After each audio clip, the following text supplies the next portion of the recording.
As most VCE students will know, your study score will either be scaled up, down, or stay the same. But why and how does this happen?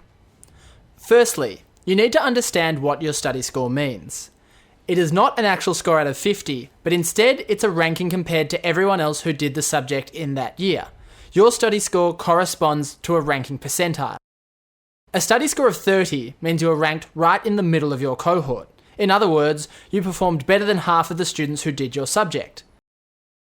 A study score of 40 means you performed better than 91% of the cohort, and all the study scores in between also correlate to different percentiles.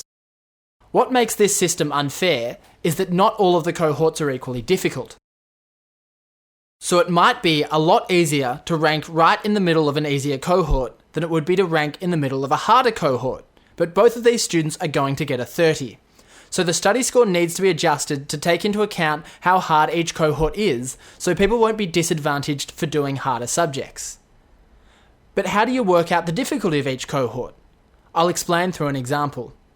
In 2011 chemistry, VTAC looked at all the students in the subject for that year and saw how each student did in all of their other subjects outside of chemistry.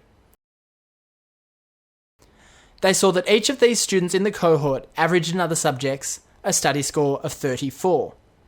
Because the cohort's average, as a cohort, for their other subjects was 34, VTAC made the subject average for chemistry 34 instead of 30. The chemistry study score scale is adjusted, so that the average moves from 30 up to 34.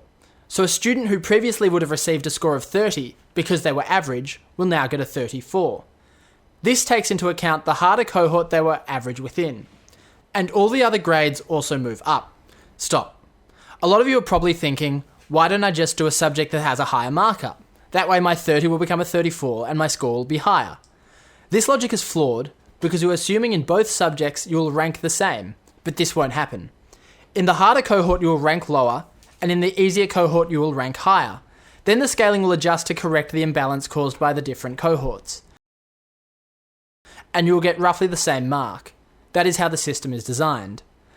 So the key to doing well is just picking a subject you enjoy and are naturally good at. That will give you the best chance of achieving a higher study score. Check out our website at engageeducation.org.au for more information about our VCE seminars and free practice exam.